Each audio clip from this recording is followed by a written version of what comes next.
To me, the most important thing about this job is integrity. It should be that way for life. You know, it's one of those things that if you have no integrity, then you don't bother being on the job. But I think if after integrity, I think that the next one would be compassion.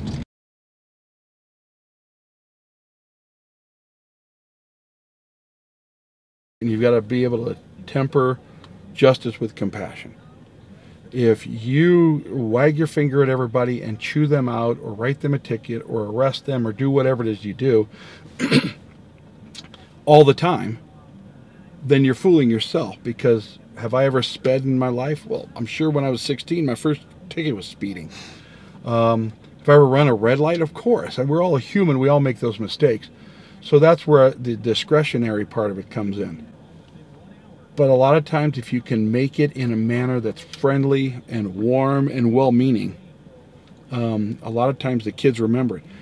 One thing that surprises me more than anything else is how many kids I see in town, both that were criminals at the high school and that were really good kids at the high school.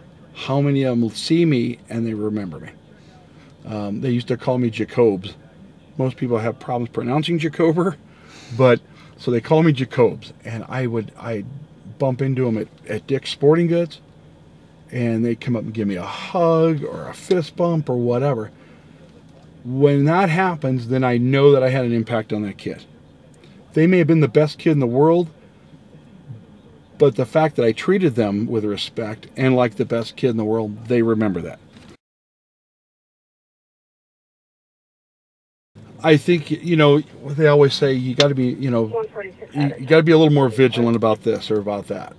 I think if we were any more vigilant, we'd be hyper vigilant, and hyper vigilance can be detrimental too. It's detrimental because if every traffic stop I'm going up there with my hand on my weapon, waiting to see if they're going to pull a gun or a knife or drive off, then I'm not paying attention to the other signs.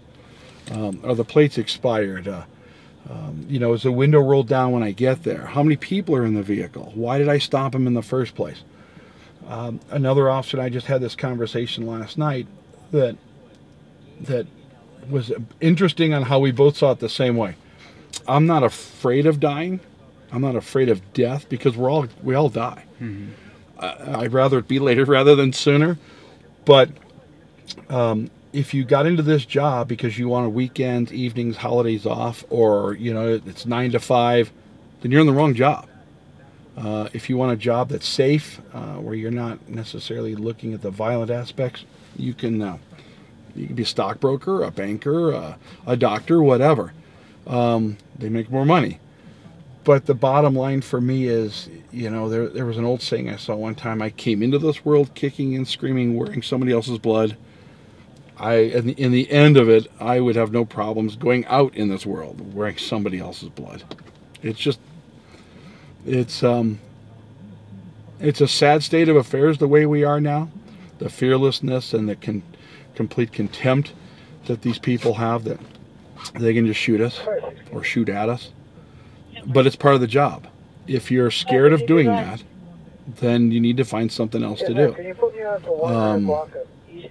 And I've had close calls, both in the Army and here, and there were things I did in the Army that would keep the average citizen awake at night, and there's things that I've done on this job that would turn a person's stomach, and including my own, and that keep me awake at night. But it's all part of the job. I mean,